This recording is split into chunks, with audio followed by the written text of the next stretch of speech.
Okay, it's 1 minute after 9, and I'd like to begin by saying good morning, good afternoon, and welcome, senior fellows, and friends.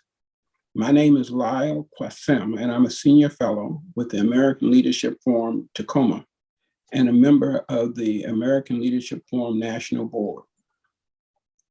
This is a special opportunity for us to come together across our chapters and across the country to learn and share about an issue that impacts all of us, public safety.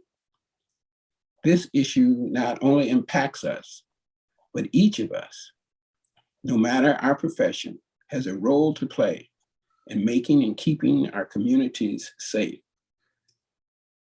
Please engage not only in listening and learning in the first part of the program, but also sharing through dialogue in the second part,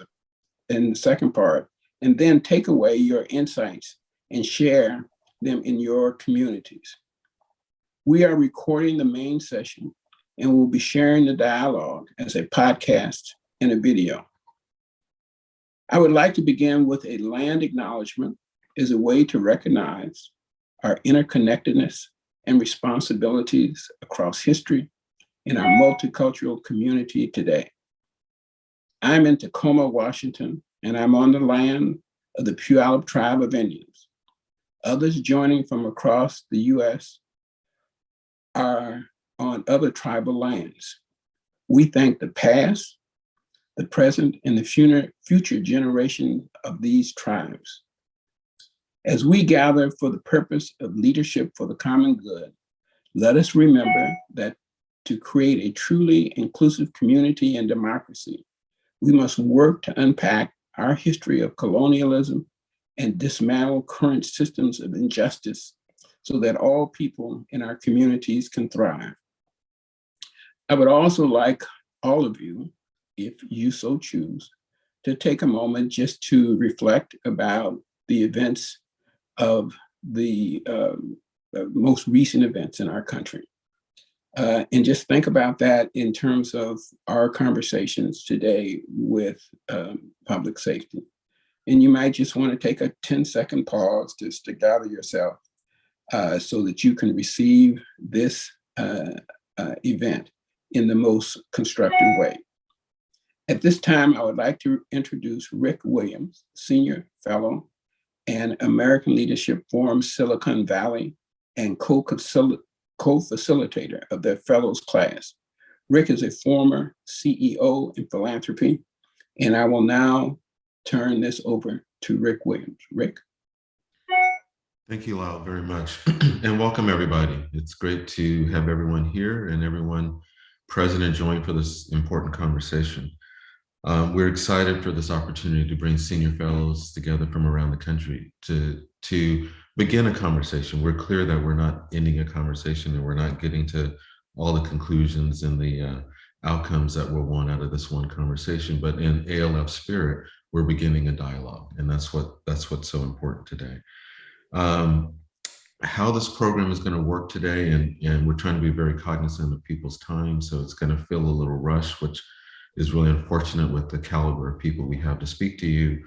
But we're going to start with some panel conversations with community leaders and police leaders, and then we're going to bring both groups together and have a kind of a joint panel conversation with both the community leaders and police leaders.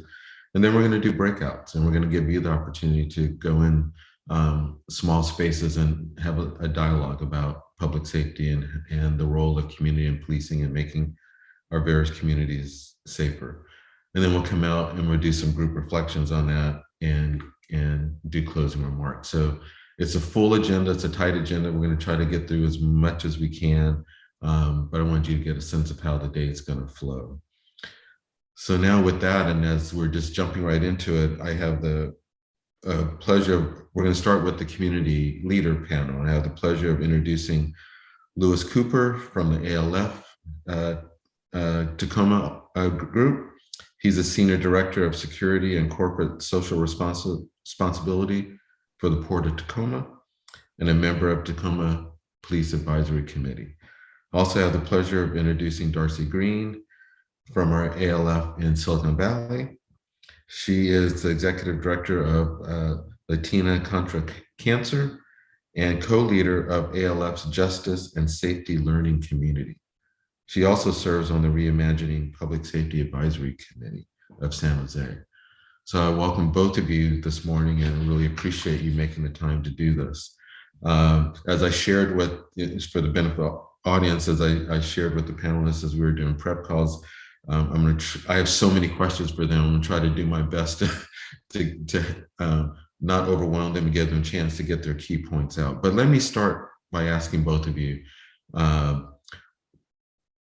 what are the communities telling us they need to be safe? And how do we merge the public safety desires of the various segments in our community in a manner that allows all segments of the community to begin to feel safe? And Darcy, let me start with you. Good morning. I'm very excited to be on this panel today, particularly this day of all days. What are our communities telling us they need to be safe? First, I'd like folks to just take a moment and imagine, what does safety feel like to you? And that word feel is very important because safety is a feeling, right? Safety is not something that is a data point or a crime statistic. Safety is a feeling. So just do me a favor, those of you who are watching, close your eyes and think about, does your life feel safe? Can you pay your bills? Do you have a house without fear of eviction? Do you have strong relationships with your family and friends and loved ones? Do you have employment that pays well and is secure? Think about your neighborhood. Does your neighborhood feel safe? Can you walk to your local farmer's market or your coffee shop, ride a bike, play with your children and pets outside? What does safety feel like to you? I'm a mom of a 5-year-old. And I think about, does safety feel like to me armed libraries, armed schools, foot patrolled officers with guns in front of my house? Or does it feel like parks and trees and well-lit sidewalks and playgrounds? I want you to think about what safety really feels like to you. And then think about the fact that our cities are becoming increasingly, the fact that our cities might be becoming increasingly unsafe in the feeling of them being unsafe doesn't actually stem from crime, but actually stems from visible poverty, visible income inequality, visible social inequality. All of the things that I just talked about that help us to feel safe, right? The things that help us to feel safe. Many people don't experience that. And it's at a point where it's so deep that it's spilling over in our neighborhoods. And when you leave your safety of your neighborhood or your house and you go to work or you go to a coffee shop or you're going to a grocery store and you're seeing such visible poverty around, it starts to make you feel unsafe as well. One other thing I want to add is in his book, We Keep Us Safe, Zach Norris, former executive director of the Ella Baker Center, says, we cannot divorce notions of security from safety. People feel at ease if they are both safe and secure. Following this, our cities have become much less safe and more violent, but not because of crime, because of wildly deepening social inequalities, because of income inequality, because of wealth hoarding, because of housing crisis, because of consistent defunding of our schools, libraries, parks, and because of the current rollback of our human rights. We all feel anxiety and not safe. So when we talk about feeling safe, I would like us to, and what we're hearing in community, and certainly what I heard as a member of our city's Reimagining Public Safety Task Force, is that we want to feel okay to imagine a world where our basic needs are met, where our human rights are valued, and where social conditions create both safety and security. One last thing is in the People's Budget, San Jose State University's Human Rights Council's People's Budget, they surveyed 1,500 San Jose residents. And they found this: across demographic categories, San Jose residents overwhelmingly support adopting alternatives to policing, with about 72 to 82% supporting non-police approaches to managing mental health crisis, traffic safety, school safety, and the needs of our unhoused populations. A clear majority of residents supported increase for funding like safety resources, helping residents meet their basic needs, and public resources for parks, libraries, and transportation. What all of this means is that we feel safe when our social conditions are just. We feel safe when we can take care of ourselves and our families. And when that isn't happening, and we're seeing that not being able to be possible for so many people, that starts to feel like violence. It starts to feel like being unsafe. And in many ways, that's true. And certainly what we're hearing. Communities have been demanding for a commitment to creating or adequately funding policies and programs proven to prevent crime and keep communities safe, and also ensure basic needs are met for all residents of our city. Great, thank you very much, Darcy. That was a good way to get us started, kick us off, and good thing for people to hold in their mind. Lewis, how would you answer that question, sir? Well, I don't disagree with anything Darcy has said, and I think she's absolutely right on the money on that. But I want to put a different twist to this. Mm-hmm. Communities of color have been asking for equity and accountability from the institutions that create an unsafe environment for people of color. The institutions themselves are 400 or 500 years old. It was built on the backs of people of color, economically, educationally, and we can never feel safe until we have equity in those systems.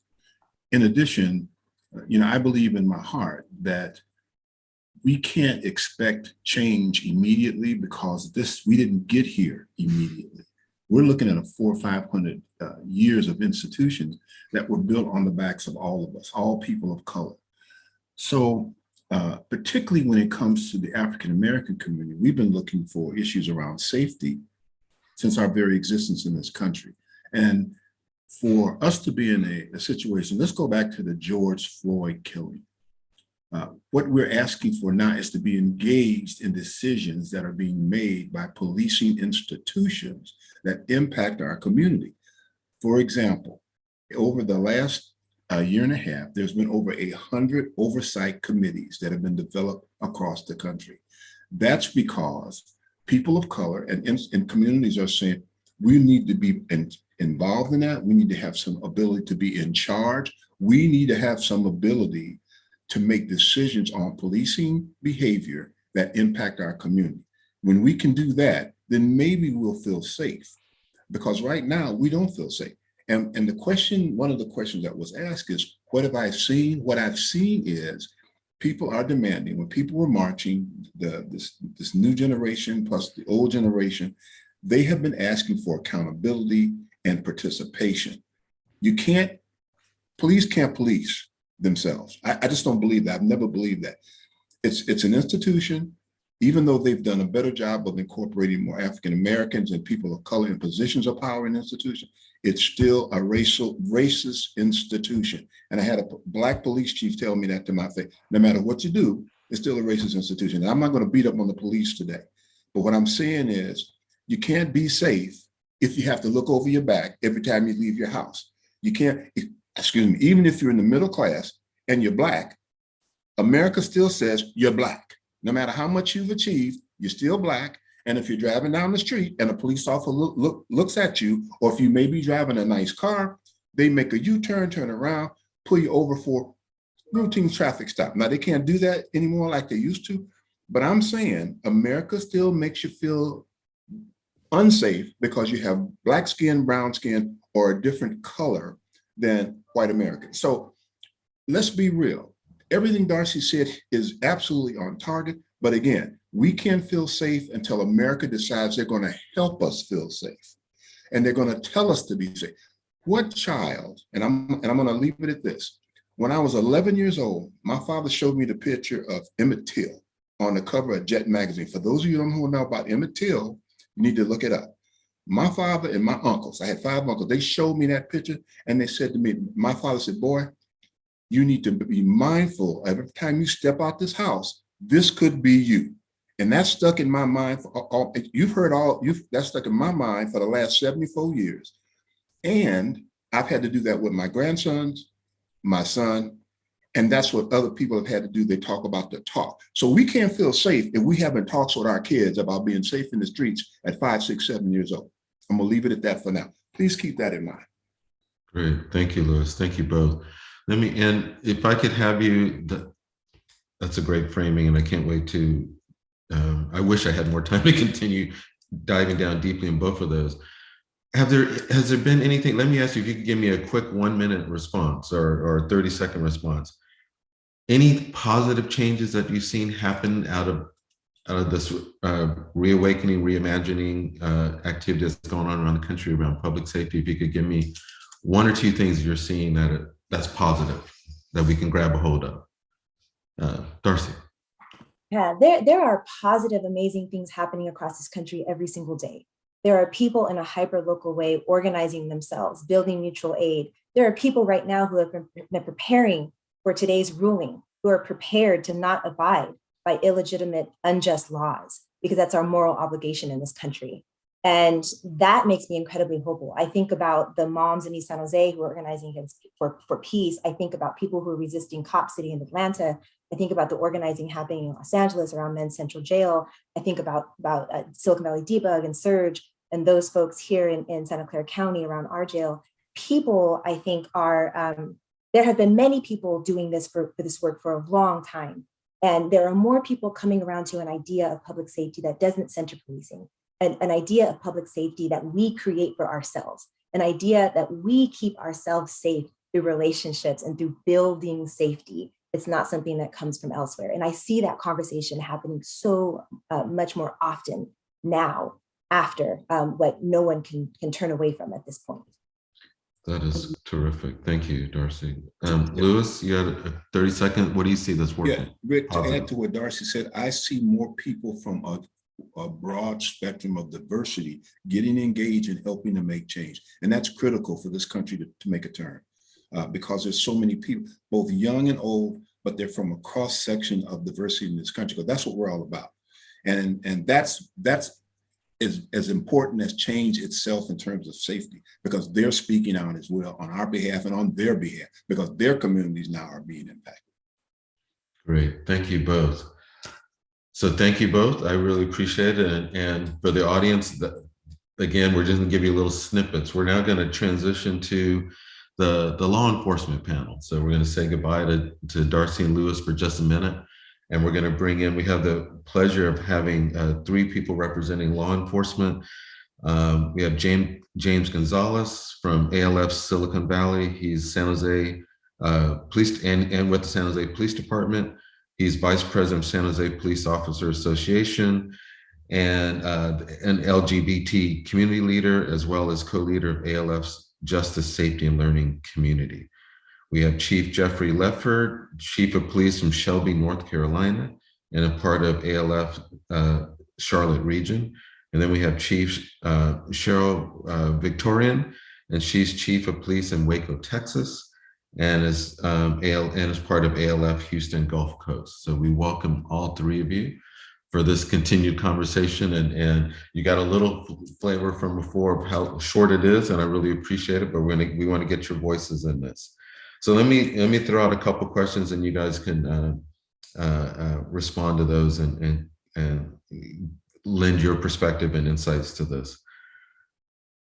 One of the questions I asked the other group also was, what are we hearing from diverse segments of your community about public safety? How are they imagining public safety that incorporates their needs and their perspectives of what safety means?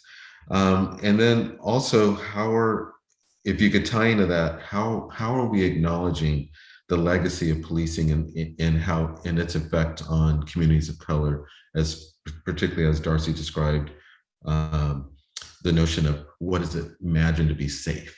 So if you could address those, that would be great. And let me start with Chief Lefford. Why don't you go first? Good morning. So I'll try to make this as concise as I can. As far as what we're hearing from our community as it relates to change, the first thing they want us to continue our conversations. We were fortunate here in our city that we started these dialogues well before anything happened. So we have built a community of dialogue and of conversation that ultimately took us into a relationship status that I think has carried us. So what we hear from them, our community, is they want to continue that. They want to know what's going on. They want to talk this through. But the one thing they want to be a part of, and I embrace this, and I think that a lot of people do, is they do want to see a change, but they want to be a part of that change. They want to be at the table not just to hear me stand at a town hall meeting or somewhere and say, here's what we're going to do, and here's the new things we're going to bring to the table. They want to be a part of that. And so I think ultimately that takes them into kind of what Darcy was talking about. They want that safety. They want to see it and they want to feel it. And, you know, I agree wholeheartedly with Darcy. Safety is not about a number. It's not about a crime rate. If you want to see a safe community, go through and see the kids playing in the yard, see flowers planted in the yard, see the grass cut, see people walking. That is how you gauge a safe city. So that's what we're hearing from our folks. And to touch on your second question about the legacy, how do we acknowledge that legacy and and build that trust going forward? One thing that we've done and that we have promoted is, in order to embrace that legacy, we have to know it. We have to understand it. We've got to research it. So I think we've got to learn what that history was, and we've got to delve into it, because you can't fix a problem until you know what that problem is. So from our perspective, I think this is a law enforcement push. We've got to embrace it, understand it, and we've got to learn from it. And I think that change that we make has got to be a tangible change, but it can't be based on our thoughts. It's got to be based on what we've learned and the conversations that we've had with our customer base. Great, thank you, Chief. I really appreciate that. Chief Praetorian, why don't you take it up, sir? Good morning, everyone. It is an honor to be able to participate on this distinguished panel. I am Cheryl Victorian. I'm originally from Houston, spent 27 and a half years of my law enforcement career in Houston before I came to the city of Waco about 15 months ago.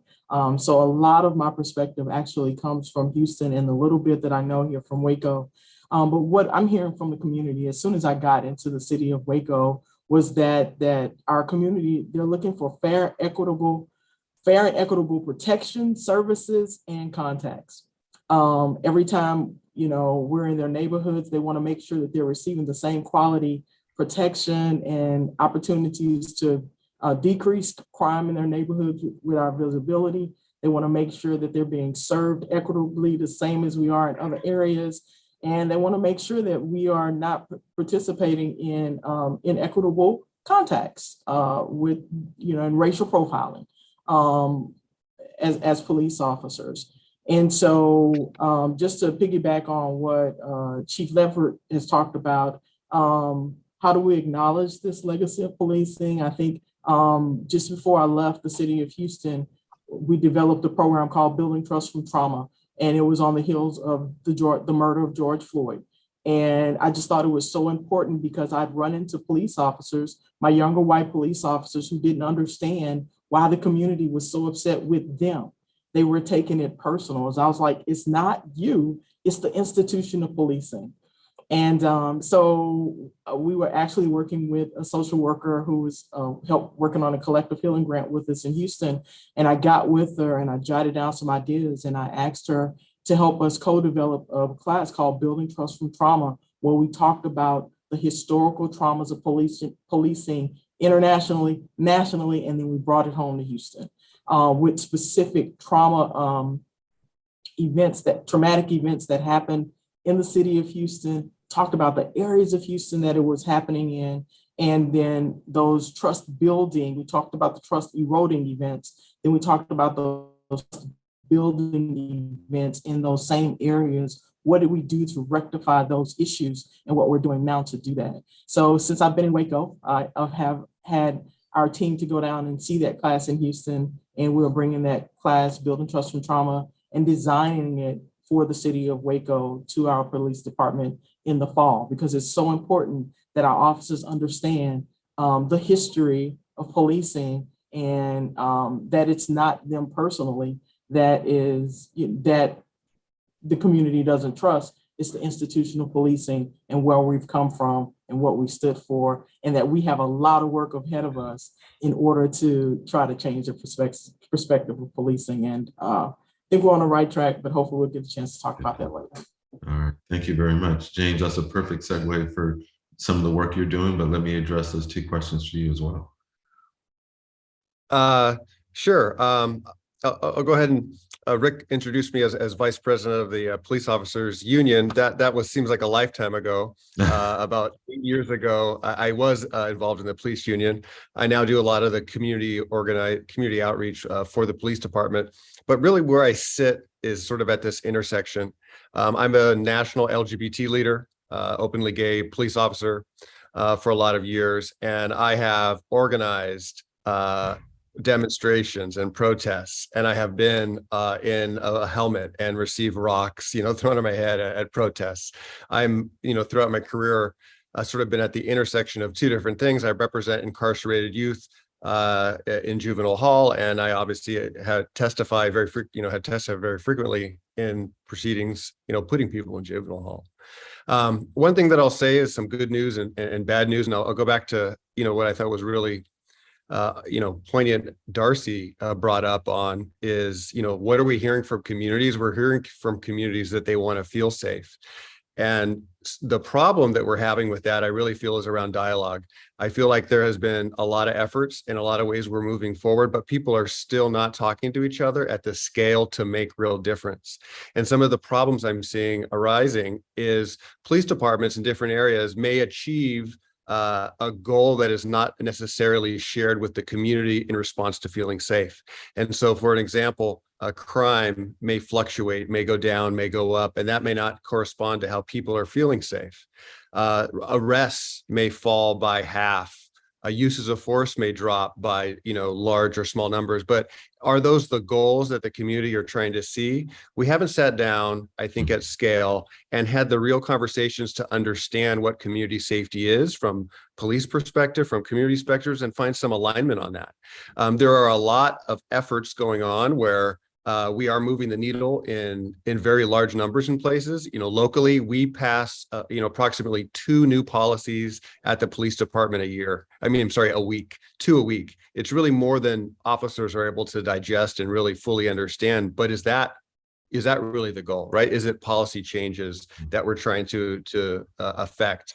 I would really like to see us get into spaces with the community where we can fully understand that. I'll give you another example. Alternatives to policing. We're doing a lot of those here. They're not moving as fast as a lot of people would think, but I think one of the fundamental problems with some of those efforts is the goal of what we're trying to achieve. Alternatives to policing are not, and I'll tell you academically, internally, do not necessarily have a strong likelihood of reducing officer-involved shootings. Is that the goal? We should talk about that, right? And we should understand what was happening, because I think there's misalignment on what is possible and what's going on, and dialogue could help us get to that. And to answer the last question, acknowledging the history of policing, Rick Williams in his former capacity got us funding to do what I think is transformative work in policing. And we have 40% of our officers now who have spent 40 hours after they graduate the police academy at a college where they learn the history of policing. They relearn the history of America and the impacts on community of color. Understanding what you inherit when you put on the uniform is something that most police officers just don't fully understand. I think it's an effort that every police department around the country should undertake. Great, thank you both, or all three of you. That's terrific. You touched on a lot of positive, James, and I want to make sure I give both chiefs a chance. Do you guys have a couple things that you can identify for the audience about positive trends that you've seen over the last couple of years? Chief, I can tell you from our perspective, one of the more positive that we have seen here is our recruiting, is the officers that are coming in to the profession. They're coming in to make a change. We hired one class just about 1.5 years ago. And when you ask them, why did you get into policing? They said George Floyd. They got into the profession because they said, we've seen this happen and we want to be the difference. We want to be a part of this change. So you hear nationally about officers exiting. They want to highlight that. They want to talk about, well, people are getting out of the business. Okay, that's fine. They didn't want to be a part of that change. But I think we've also got to talk about those people that are getting into this profession just to make a difference. And I think that is so cool to see them, that they want to get in and be a part of that. So that's one of the more positive changes that we have seen here. And I think the other one has just been the fact that they are embracing change. We have done a lot of classroom and a lot of speaking on our profession evolves. It's always changed. I mean, you think back, and I know my colleagues that are on here, you can tell you law enforcement has changed within our industry. I mean, we went from, all kind of different equipment, new stuff. And I think the example that we gave to our staff was, if you go back into the 50s and look how you cut grass, you did it with one of those little push things that I don't know the name of it, that didn't have a motor on it. But today it's a zero turn with an air ride seat. We still cut grass. We just do it differently. And that's what we've got to look at in law enforcement. We've got to change how we do things. It's got to continually improve. So we've seen that. That's some of the positive that we have been able to note. Great, thank you. Chief Victorian? So I'd like to say, leadership starts from the top. Everybody knows that leaders create the environment, right, and the culture of their organizations. And unfortunately, or fortunately, in law enforcement, we've seen a lot of changes at the top.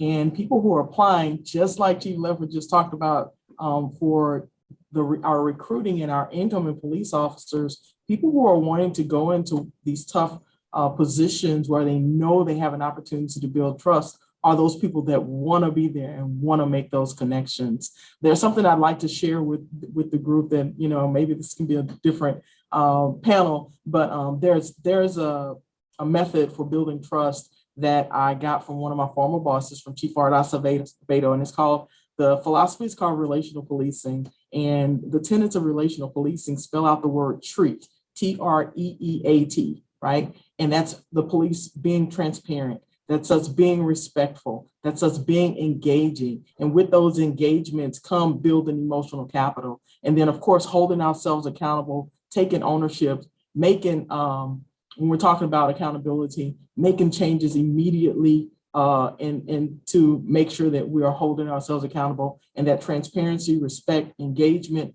building that emotional capital with our communities by having them to come up close for us, because it's hard. We always hear it's hard to hate up close, but I want to change that and say it's easier to love and accept each other if we're up close and learning about one another. That engagement builds that emotional capital, accountability, which builds that last T, which is trust. Great, thank you both very much. All three of you very much. That was great. So now we're going to bring everyone together in the magic of Zoom. We're going to bring the full panel together and take a few minutes to have a joint conversation. There they are. And just waiting for it. There's Lewis. Great. Thanks. So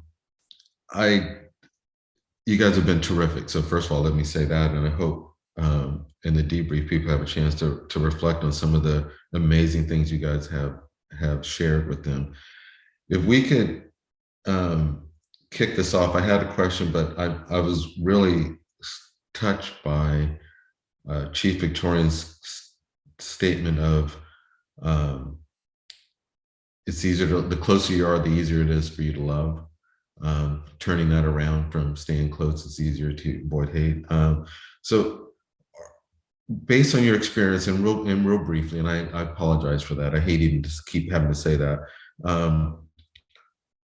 are we prepared to have the conversation that gets people close enough to talk about what a safe community looks like and how we can get close enough to be loved? And are we prepared to have policing be seeing these new recruits on the police side and at the leadership? How do we get them out front so community members can feel that there is some change and they don't just hear the stories on the other side? So how do we take this next step? What is it?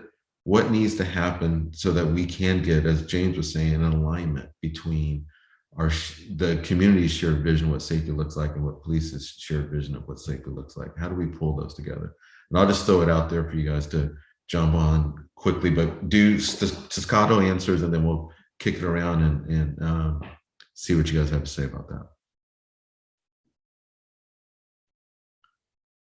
I'll No, start off. go ahead.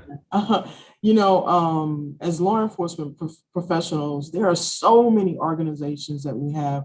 One of the main organizations is International Associations of Chiefs of Police, right?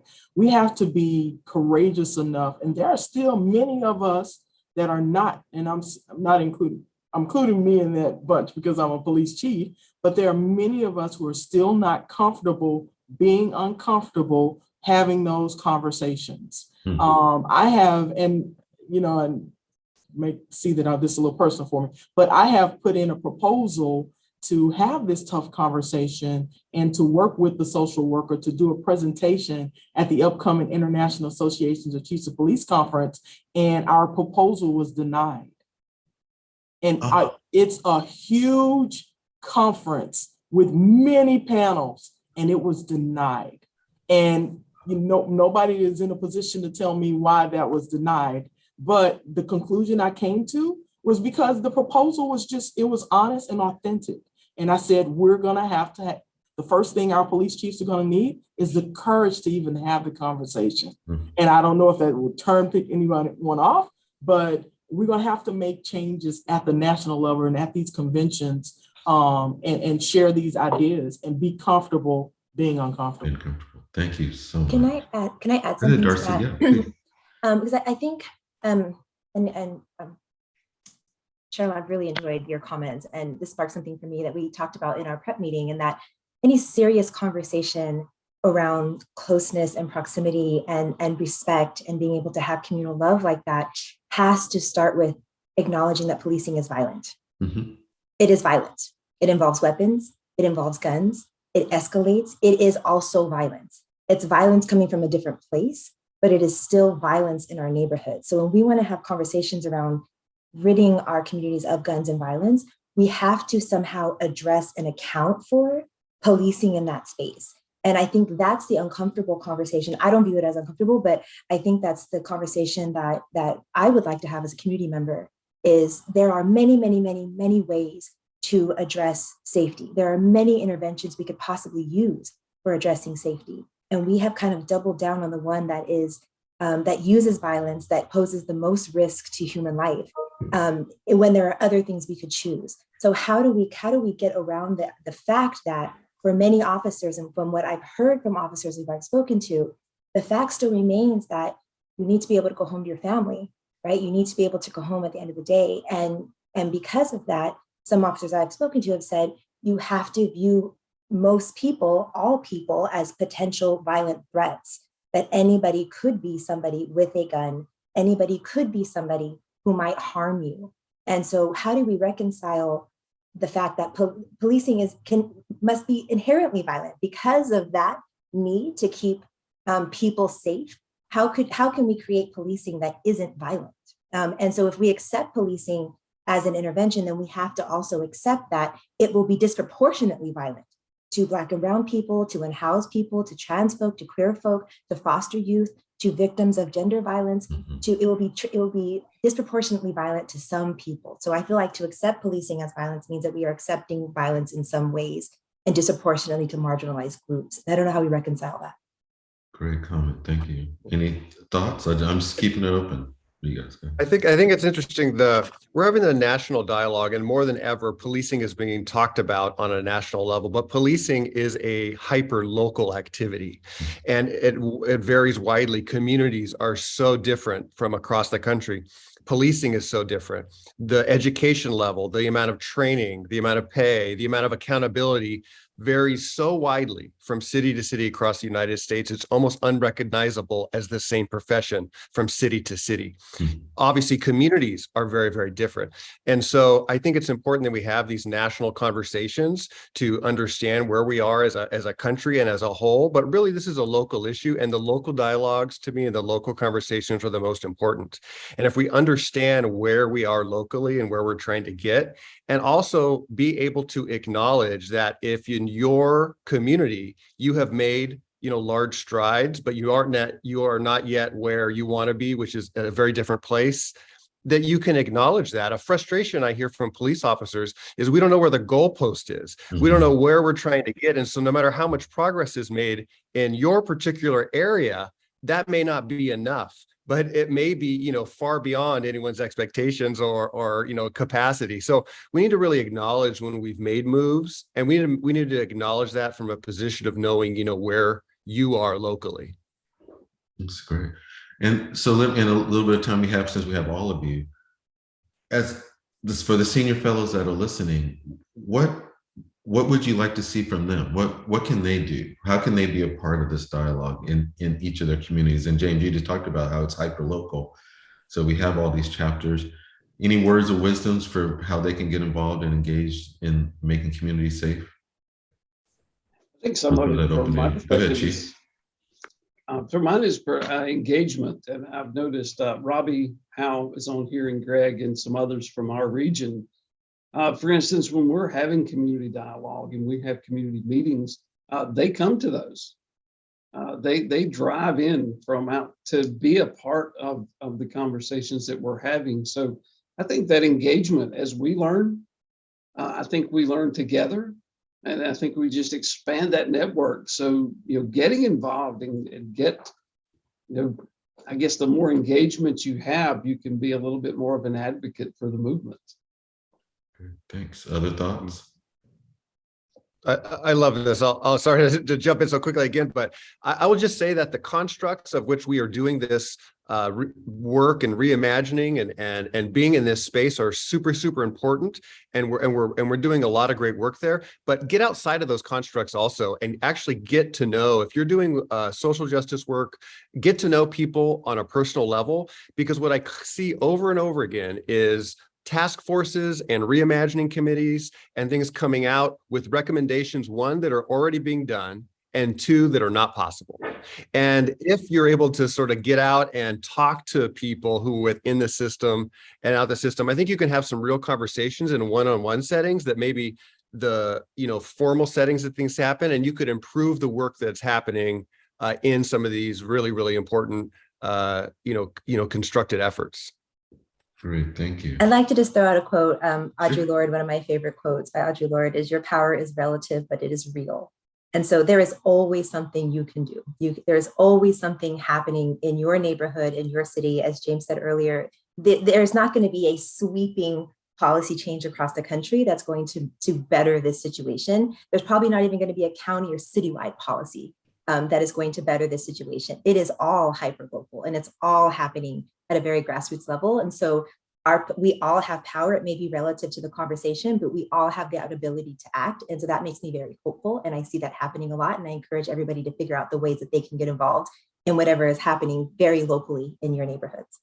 I want to make sure that people didn't miss that quote, Darcy. Say that again. Your power is relative, but it is real. Audre Lorde. Thank you. That's great. All right. I would add, Rick, that to what Darcy and others said, use your voice. Use your voice, be active in the community, let people know that you want to be heard and you want to help make change. Okay, thank you, Louis. Anything else? All right, then I think we're at the point where we can send everyone into their breakouts. So Mark's going to do the Zoom magic, and then we look forward in those times. If you could take a moment to talk about how your experience, your community, how you experience the change that's going on in your area around this issue. What does public safety mean to you? You've got a lot of great examples. What does safety mean to you?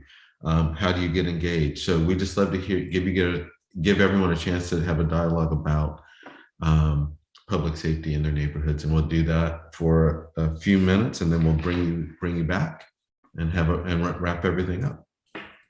Thank you, Rick, and thank you to all of the amazing speakers. I'm just going to do the intro to the dialogue and breakouts, and there were some amazing questions in the chat.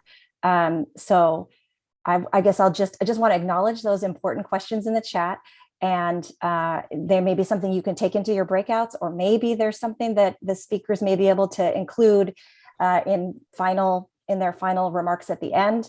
There's never enough time to address all the questions. But my name is Akemi. I'm with ALF Silicon Valley, and really honored to have worked with this incredible team for representing our national network.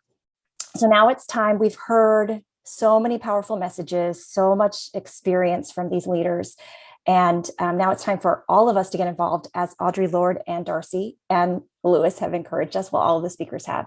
So these are self-facilitated groups, and everyone will be part of making it meaningful. So no need to wait for a facilitator to get you started. We want to remind you of some of our ALF guidelines. Practice curiosity, suspend judgment, share authentically. We really want to create this space where you can be sharing really different perspectives. That will be healthy, that will be helpful. And then, of course, make space for everyone. And finally, confidentiality. So we want to be able to support sharing honestly by not quoting people when we come out of this session, but certainly taking the ideas and the insights we learn and carrying them forward, but without quoting who said what unless they give us permission. So I'll put the questions in the chat, and they'll also be up on a slide. So here are 2 questions that we invite you to engage in, but of course, make it meaningful, make it your own. So the first question is, how does your experience and your community, as so many of the speakers have said, it's the safety is about our local communities. How does your experience and your community relate to the ideas shared by the speakers? And the second question, what can you do as a senior fellow to be part of creating safety in your community? So we've heard it again and again, everyone has a role here. So Mark will be moving us into breakouts. We'll have, he'll send a message when we have about 5 minutes left, and you'll get a notice when there's 1 minute left as well. So please go enjoy the amazing leaders and the diverse perspectives in your group. And then we'll come back and we'll hear from a few people, some highlights from your groups. We will not have report backs from every group, but just a few highlights of insights so we can get a sense of any of the key ideas. So we'll be coming back together at 10 past the hour. So that means we have about 20 minutes. All right, welcome back, everybody. I trust that you guys have had meaningful conversations in your breakout groups. I know that we did, the one that I was in, had a great conversation with terrific individuals, and look forward to meeting them in person someday. It was a lot of fun. They had a lot to say and were really appreciative of the comments by the panelists.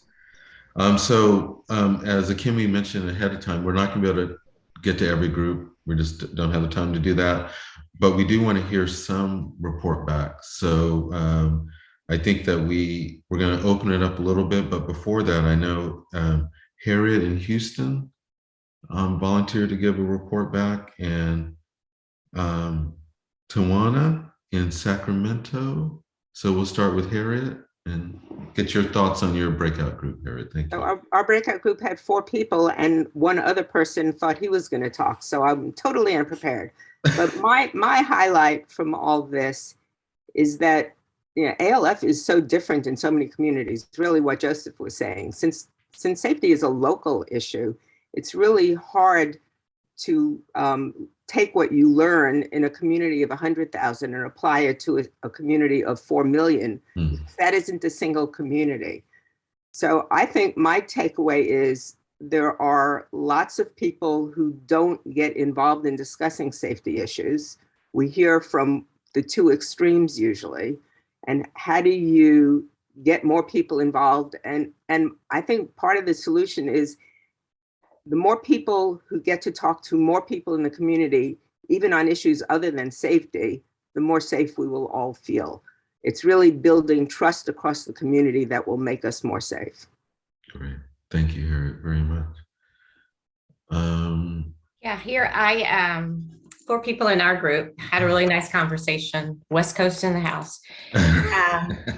So we really talked about a lot about how do we get engaged in the community? How do we make sure that we are doing our part as a part of this conversation? How we can approach our police departments and have conversations with our chiefs. How can we, what programs can be implemented? So conversations like this, a lot of takeaways. We talked about Chief Victorian's program that she spoke about, and how can we implement that? How can we take that information back and share it with our police departments? How can we have our chiefs talk to one another?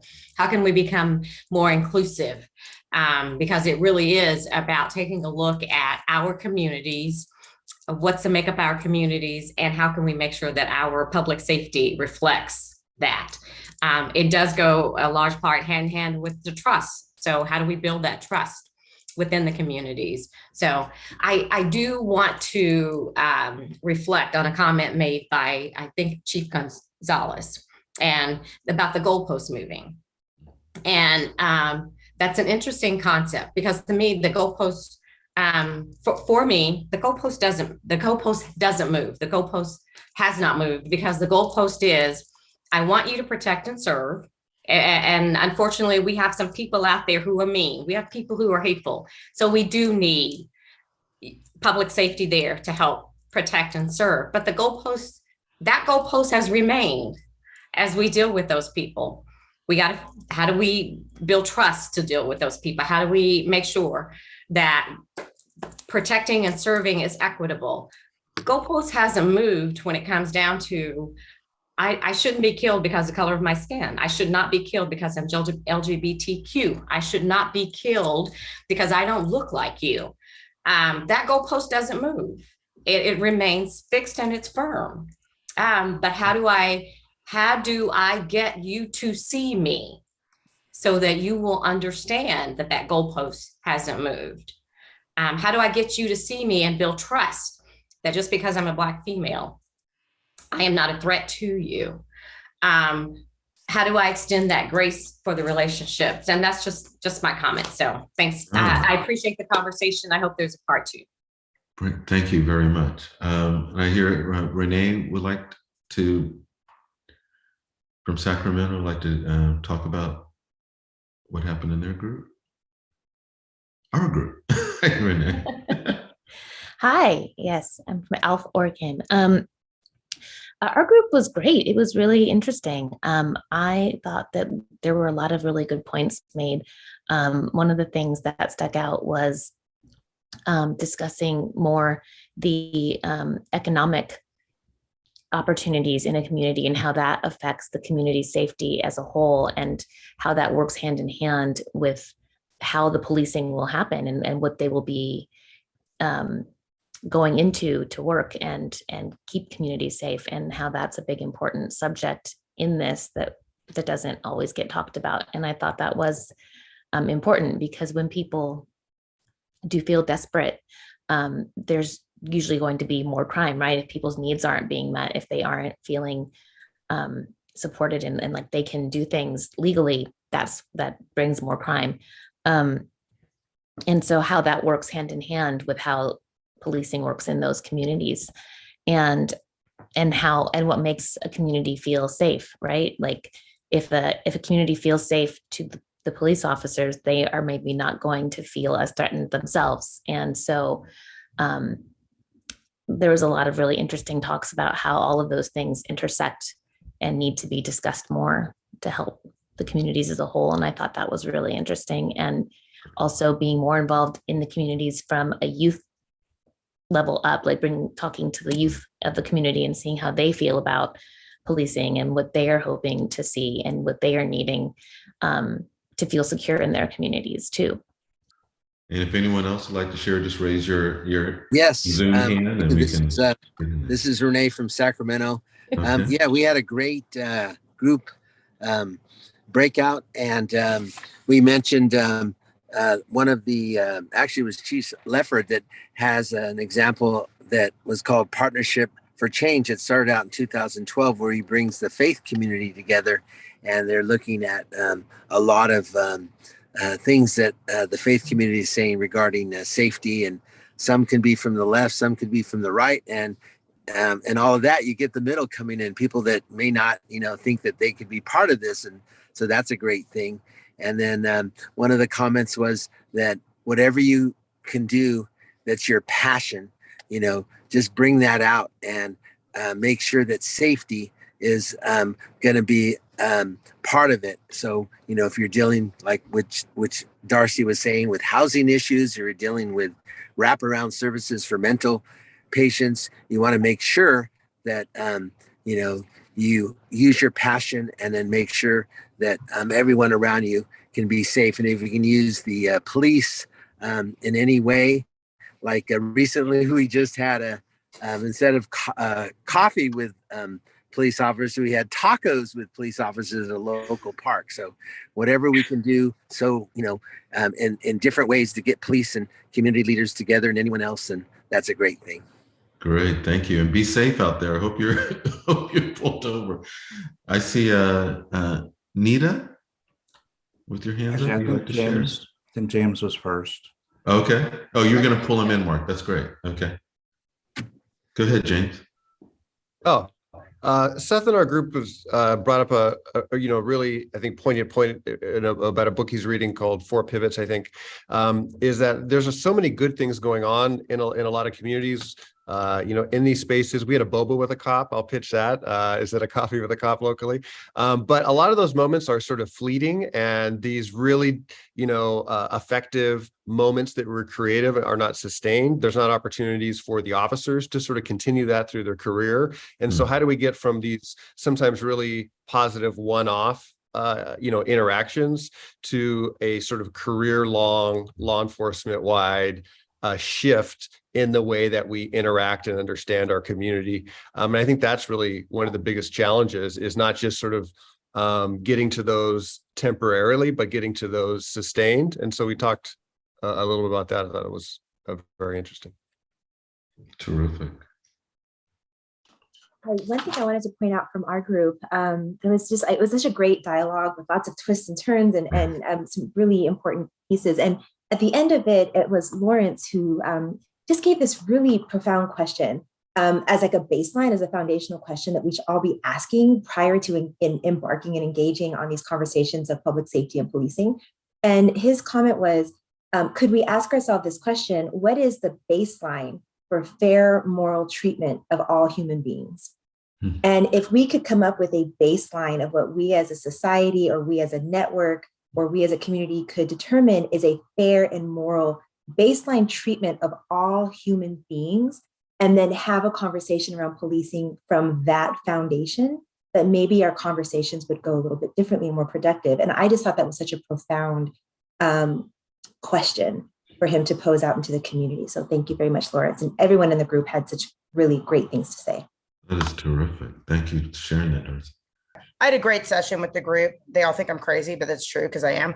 And I think one of the biggest things that came out of that, and Darcy, I'm going to play off of yours first, I didn't plan to, was Maslow's law, you get your basic requirements and the world is a better place. A good friend of mine calls it the numbers. I have more numbers on one side than the other. So I deal with life in a different way, being a person of color. I have a master's degree. I have this. And it was funny. We went through this and we had a good combo outside of this conversation. What I would say here is I am very fortunate to be here on this call, and I want to thank everybody who's here. I think what I learned the best from the phone call or our breakout was the silencing of people. If we want to get this, in my mind, to a place where the police and our public get together and we both understand each other, you can't silence somebody who is with a police officer, married to police officers. All these people on the phone have families, all that kind of stuff, who are police officers. And we can't make them out to be the horrible beast. The flip side of that is we can't have them hurt the public, but we do need to look at what the public is and what they're walking into. And so when we say defund the police, I think one of the great comments that came up was that separated people even further. It went further than ever saying maybe police officers shouldn't handle mental illness and domestic violence. That's not their world. They should handle major crimes that we need done. We should have different groups that handle those worlds. And instead of doing defunding, we could collectively come up with other ways that we present, which didn't get presented, which was turned down, ways to police. And I think everybody's right that, it's been around for 400 years. And believe me, my skin is brown. I know what I do. My sun is dark. So I know what goes outside every time I walk outside. That being said, though, this is 2022, and we need to all kind of move forward on collectively doing this. And that's what came out of my session, which I really liked a lot. I think everybody was very open and honest. And I think that's the hardest thing that happens, is people to be actually honest in collective groups like this. because nobody wants to be ostracized because you said the wrong thing right now. That way we're not getting to what we really need to get to, which is I have friends who have police officers, husbands and wives. I have people who have been hurt and shot by the police. I've got both sides. You got to be able to collectively go, what's going on? And it really does start with the community. So I love the people who brought up community, what we do. And my last statement is going to be, when I was little, the police would stop by and hand us Steeler cards. I grew up in Pittsburgh, Pennsylvania, and they would sign the back of them. I wasn't afraid of the police. So we need to think about what happened. And at the end of the day, you're going to call 911 if somebody breaks into your house. That's just what's going to happen. So collectively, let's respect everybody on where we're at. And I will stop there. And thank you so much for my time. Thank you very, very much. So now we're at a moment, we're going to close the comments on the debrief, and then I'm going to give each of the panel members an opportunity to give their closing remarks. And I see Lewis is up and ready to go. So Lewis, you want to share closing thoughts with the group? Well, I know we only have a short period of time, but I had one comment I wanted to put on the table to the to my law enforcement panelists. How do you know anymore if we're going to help make a change? How do you determine when recruiting who within that recruiting class is going to be open to that kind of dialogue? And I agree with what Chief Victorian said and Chief Gonzales, all of you. But how do you know in recruiting the individuals you're recruiting, they're going to be open to that kind of change and dialogue? Because some of the recruiting that I've seen here, it's a lot to be determined. And I don't want to get into the dialogue because this could go on forever, but that's a question I'm putting on the table for you to consider as you recruit men and women, people of color, to be part of your police force. My closing remarks is this has been a great opportunity. I'm humbled to have been asked to be part of this. And I think we have a lot of work to do. And I hope we can do this again to touch on some additional areas that we may have missed that I think open the door for us to become engaged in dialogue. And I appreciate being here today. Thank you. Thank you, sir. I'll just go around. James, closing comment. Thank you for having this space. I think, for police officers, I think we're getting to a place, hopefully where more and more largely we can acknowledge, the very real history and the role that we've played in this unequal, unjust society that we live in. And we can do that, without, we can do that with a consciousness that doesn't mean that we're all bad or that is a negative thing. And I'm just really happy that we're doing that work and more police departments are. I'm very hopeful as to where we're going, but I think we just need to really stay vigilant and talk to each other more, because I think public sentiment on some of these things is shifting as we see crime numbers and things fluctuating. So I think dialogue is going to be more important than ever. People working outside and inside the system need to work together more and more if we're going to continue to make progress. But thank you for the dialogue. Great, thank you. Chief Leffert, closing comment. Yes, sir. I like the others. I enjoyed the interaction. I enjoyed the conversation. But I would challenge all of us to this. We all talk about change and we talk about the need to go in a different place, but don't let this be a detour. A detour is simply going around the problem and coming back to the same road you were on. We've got to change course. Do not let us just detour off this, and when it dies out a little bit, we come back to that same road, and then in 2 years we're wondering why we're there. So the first challenge is don't detour around this. The second one is we've all got to not just check the box. Let's don't just check the boxes that are popular and check the boxes to say we did it. We cannot program ourselves out of this issue. This is a people program, or a people issue. We've got to get to the hearts of people. So without that, thank you. I appreciate everybody. The panelists were amazing. I've learned something from all of you. So I appreciate the opportunity. Thank you, Chief Leffert. Chief Victorian. There we go. Thank you, yes, for the opportunity to be able to participate on this panel.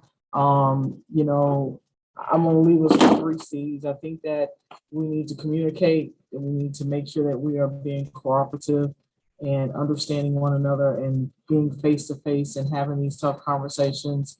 And then after we get it all on the table, we need to start collaborating and determining what our individual communities need to feel safe as we talk about public safety, and also what we need in order to build trust in our relationships, so that we can all have a part in making sure that the cities that we are living in are safe.